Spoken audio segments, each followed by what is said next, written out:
எல்லாருக்கும் வணக்கம். Welcome to லோக்ஸ் ஃபேஷன் தமிழ் சேனல். இன்றைக்கி இந்த வீடியோவில் நம்ம ரிப்பன்ஸ் யூஸ் பண்ணி எப்படி எம்ப்ராய்ட் பண்ணுறதுன்னு பார்க்கலாம். ரிப்பன்ஸில் பார்த்திங்க அப்படின்னா வேரியஸ் சைஸஸில் அவைலபிளாக இருக்குது. இந்த மாதிரி வேரியஸ் கலர்ஸ்லேயும் இருக்குது. ஃபர்ஸ்ட் இந்த சைஸ் பார்த்திங்க அப்படின்னா இது 1/4 இன்ச் ரிப்பன். இது வந்து 1/2 இன்ச் ரிப்பன். இது வந்து 1 இன்ச் ரிப்பன். இந்த மாதிரி வேரியஸ் சைஸஸில் வேரியஸ் கலர்ஸில் நீங்கள் கலெக்ட் பண்ணி வச்சிட்டிங்க அப்படின்னா நம்மளுக்கு ஃபர்தராக நிறைய டிசைன்ஸ் போட யூஸ் ஆகும். இந்த ரிப்பன் கோக்கிறதுக்கு நம்ம இதுக்குன்னு தனியாக காது பெருசாக இருக்கிற மாதிரி, அதாவது அந்த ஊசியில் இருக்கிற அந்த ஓட்டை வந்து பெருசாக இருக்கிற மாதிரி இந்த ரிப்பன் போகிற அளவுக்கு இருக்கிற நீடில் வந்து எடுத்துக்கோங்க. நான் வந்து இந்த நீடில் செட்டில் இருக்கிற ஒரு நீடில் எடுத்திருக்கேன். இந்த மாதிரி காது கொஞ்சம் பெருசாக இருக்கிற மாதிரி எடுத்துக்கோங்க. இந்த 1/2 இன்ச் ரிப்பன் போகிற அளவுக்கு இருந்தால் கூட ஓகே தான். இப்போது இந்த ரிப்பன்ஸ் வச்சு எப்படி அழகான ரோஸ் பண்ணுறதுன்னு பார்க்கலாம். அதுக்கு நான் ரோஸ் கலரில் சாட்டன் ரிப்பன் 1/2 இன்ச்சில் எடுத்திருக்கேன். இப்போது இந்த ரிப்பனில் வந்து எண்ணில், அதாவது நீங்கள் ஊசியில் கோர்க்கறதுக்கு முன்னாடி எண்ணில் இந்த மாதிரி ஏதாவது பிசுறு இருந்தது அப்படின்னா அதையும் கட் பண்ணி விட்டுருங்க. பிசுறு இல்லாமல் பார்த்துக்கோங்க. இதை இந்த ஊசியில் கோர்க்கறதுக்கு நேராக வச்சு கோக்காமல் இந்த மாதிரி க்ராஸாக ஒரு எண்ட்லேருந்து கோர்த்திங்க அப்படின்னா பாதி எண்டு அந்த ஊசிக்கு அந்த பக்கம் போயிடுச்சுன்னா அதை பிடிச்சி எடுத்திங்க அப்படின்னா ஃபுல்லாகவே ஊசி உள்ளே போயிடும்.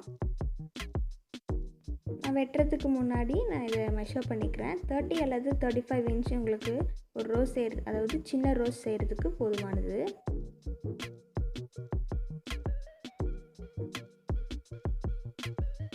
அது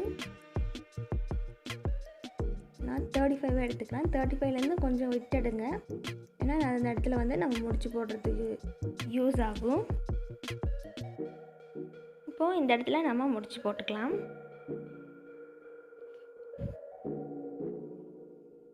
இந்த மாதிரி நல்லா டைட் பண்ணிக்கோங்க.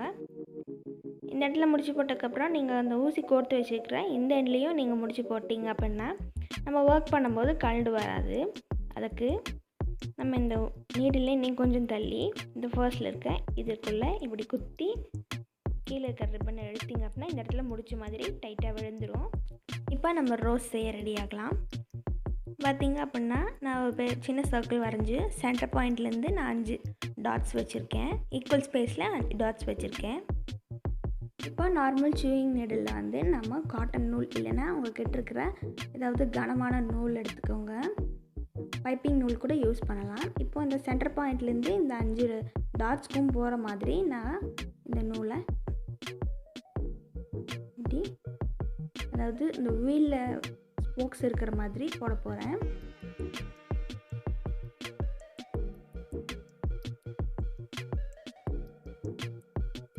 பார்த்தீங்கன்னா 5 டாட்லேருந்தும் அந்த சென்டர் பாயிண்டில் வர மாதிரி ஸ்போக்ஸ் போட்டுக்கோங்க. இப்போது நான் இந்த 5 பாயிண்ட்லேருந்தும் அந்த ஸ்போக்ஸ் போட்டுக்கிறேன். இப்போது நான் ஆல்ரெடி கோர்த்து வச்சுருக்கிறேன் ரிப்பனை பார்த்திங்க அப்படின்னா சென்டர் பாயிண்ட்லேருந்து, அதாவது கீழேருந்து மேலே கொண்டு வர போகிறேன். அதாவது இந்த சென்டர் பாயிண்டில் குத்தி எடுங்க. பக்கத்துலேயே அந்த நீடில் குத்தி ஒரு ட்விஸ்ட் பண்ணி எடுத்திங்கன்னா தான் வரும். இந்த மாதிரி ஒரு ட்விஸ்ட் பண்ணி மெல்ல எடுங்க. டக்குன்னு பிடிச்சி எடுத்தால் வராது. இதுவாக ஒவ்வொரு ஷேக்குக்கும் நீங்கள் ஒரு ட்விஸ்ட் கொடுத்துட்டே இருந்தீங்கன்னா தான் வரும். இந்த மாதிரி வந்துடும். இப்போ நான் ஃபுல் ரிப்பனையும் வெளியே எடுத்ததுக்கப்புறமா ஒரு ஸ்போக் விட்டு இன்னொரு ஸ்போக்குக்கு, அதாவது ஒன்று விட்டு ஒன்று உள்ளே கோர்த்துட்டே வர போகிறேன். பார்த்திங்க அப்படின்னா இதுக்கு அதாவது மேலே போட்டிங்கன்னா இது கீழே போடணும், அதுக்கு மேலே அப்படி போடணும். அதுக்கு மேலே போட்டு நான் இதுக்கு கீழே விடுறேன். ஒவ்வொரு தாட்டியும் நீங்கள் பண்ணும்போது டைட்டாகவே எடுத்து பிடிச்சிட்டு போடுங்க. கீழே போனால் அதுக்கு மேலே இந்த மாதிரி டைட்டாக சுருக்கிக்கோங்க. நெருக்கி நெருக்கி போட்டிங்க அப்படின்னா தான் இந்த ரோஸில் இருக்க பெட்டல்ஸ் வந்து அழகாக வரும். நீங்கள் இந்த மாதிரி நீடில் திருப்பி போடலாம். ஏன்னா நீங்கள் நீடிலோட ஷார்ப் பாயிண்ட்டை வந்து உள்ளே விடும்போது இந்த நூலில் இல்லைன்னா அந்த துணியிலே கூட குத்திக்கும். அதனால் நீடிலோட பின்னாடி பகுதியை வந்து நீங்கள் திருப்பி உள்ளே விட்டிங்கன்னா கொஞ்சம் சேஃபாக இருக்கும். இந்த மாதிரி ஒரு ரிம் நீங்கள் கம்ப்ளீட் பண்ணிட்டீங்க அப்படின்னா அந்த நடுவில் இருக்கிற ரோஸஸை இப்படி இழுத்து விட்டுக்கோங்க. ஒவ்வொரு சுற்றுக்கும் நீங்கள் அதை கொஞ்சம் டைட் பண்ணிங்க அப்படின்னா பெட்டல்ஸ் வந்து நம்மளுக்கு நிறையா கிடைக்கும். இப்படி நீங்கள் கோர்க்கும்போது இந்த ரிப்பன் வந்து ஆல்ரெடி போட்டிருக்கிறத இப்படி க்ளோஸ் பண்ணுற மாதிரி வரலாம். அதுக்கு நீங்கள் ஒவ்வொரு தாட்டியும் அதை செக் பண்ணி இழுத்து விட்டுக்கோங்க. ஜஸ்ட் இது கோர்க்கிறது மட்டும் இல்லை, அதனால் நீங்கள் கை வைக்கும் கொஞ்சம் பார்க்கணும்.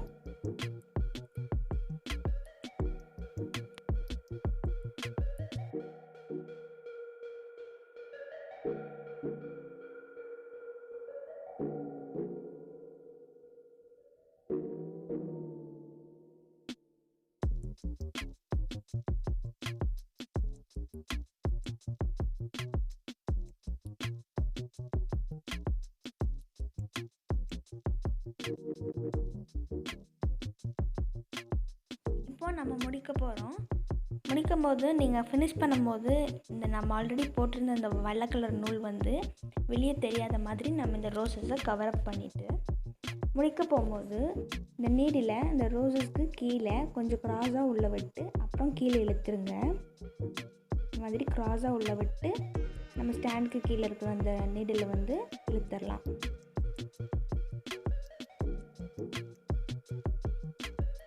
இந்த மாதிரி ஃபினிஷர், அதாவது நீங்கள் நாட் போடுறதுக்கு முன்னாடி எல்லா பெட்டல்ஸும் கரெக்டாக இருக்கான்னு இந்த மாதிரி இழுத்து விட்டுட்டு அப்புறம் நம்ம வந்து கீழே நாட் போட்டுக்கலாம். இப்போ நம்ம ஸ்டாண்டை திருப்பி நம்ம நூலில் எப்படி முடிச்சு போட்டுவோமோ அதே மாதிரி தான் ரிப்பன்லேயும் முடிச்சு போட போகிறோம்.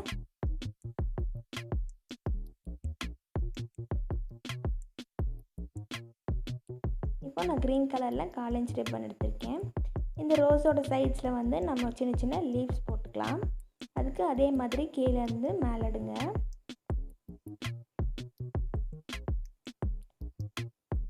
மேலே எடுத்து இந்த இடத்துல இப்படியே குத்த போகிறோம். அதாவது இந்த குத்துற டிஸ்டன்ஸ் வந்து 1 இன்ச்சுக்கும் கம்மியாக இருக்கிற மாதிரி பார்த்துக்கோங்க. இந்த டிஸ்டன்ஸ் அந்த இடத்துல குத்துங்க. கீழே இருக்கும்போது அந்த ரிப்பனை ரொம்ப டைட்டாக இழுத்துட வேண்டாம். கொஞ்சம் லூஸாக விட்டிங்க அப்படின்னா தான் நம்மளுக்கு அந்த லீஃப் ஷேப் கிடைக்கும். டைட்டாக இழுத்திங்க அப்படின்னா இல்லை ஒரு கயிறு மாதிரி ஃபார்ம் ஆகிடும். இதே மாதிரி நம்ம நிறைய லீவ்ஸ் போட்டு கம்ப்ளீட் பண்ணிக்கலாம். இப்போ பார்த்திங்க அப்படின்னா நம்மளுக்கு ஒரு பியூட்டிஃபுல் ஃப்ளவர் கிடச்சிச்சு. இப்போது நம்ம நெக்ஸ்ட் ஃப்ளவர் எப்படி பண்ணுறதுன்னு பார்க்கலாம். நான் சின்ன ரவுண்ட் ஷேப்பில் ஒரு சர்க்கிள் குட்டியாக வரைஞ்சிருக்கேன். இப்போ எல்லோ கலரில் அரேஞ்ச் ரிப்பன் எடுத்திருக்கேன். எடுத்து நம்ம கீழே இருந்து இந்த ரிங்குக்கு உள்ளே இருந்து விட போகிறோம்.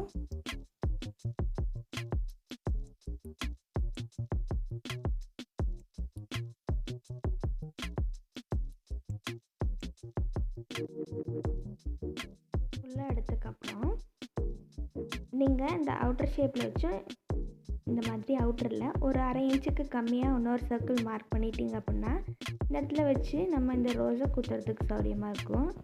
பாருங்கள், இந்த மாதிரி மார்க் பண்ணக்கப்புறம் நம்ம ஒவ்வொரு பெட்டல்ஸாக நம்ம போட ஸ்டார்ட் பண்ணுவோம். இப்போ பார்த்திங்க அப்படின்னா அந்த ரிப்பன் மேலே வச்சு இந்த ரிப்பனுக்கு மேலேயே ஒரு தையல் மாதிரி, அதாவது இந்த ரிப்பனுக்கு மேலேயே நான் இந்த ரிப்பனை உள்ளே விட்டு எடுக்க போகிறேன்.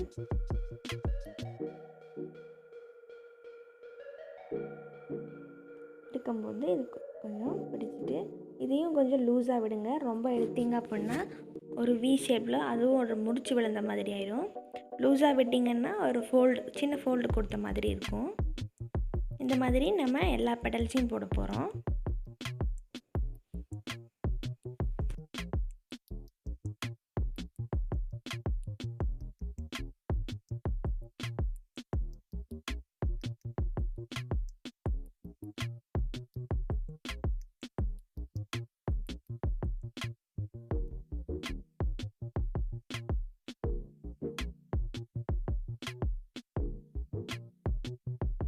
இப்போது நம்ம இந்த ஃப்ளாரை கம்ப்ளீட் பண்ண அப்புறம் இதுக்கு வந்து ஒரு ஸ்டெம்ப் வரைய போகிறோம். அதுக்கு நான் 1/2 இன்ச் ரிப்பனில் 1/4 இன்ச் ரிப்பனில் இந்த க்ரீன் கலர்லேயே எடுத்திருக்கேன். நீங்கள் எப்படி லீஃபுக்கு போட்டிங்களோ அதே மாதிரி போடுங்க. என்ன கொஞ்சம் டைட்டாக கீழே பிடிச்சி எடுத்திங்கன்னா ஒரு கயிறு மாதிரி தெரியும்.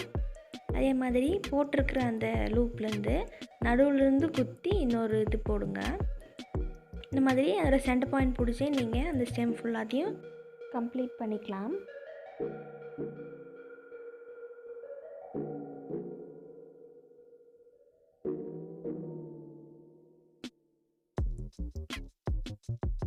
நம்ம இந்த ஸ்டெம் போட்டு முடிச்சதுக்கப்புறமா நம்ம இந்த ஃப்ளார் எப்படி போட்டோமோ அதே மாதிரி சைடில் ஒரு எக்ஸ்ட்ரா லீவ்ஸ் எல்லாம் அங்கங்கே போட்டுக்குங்க.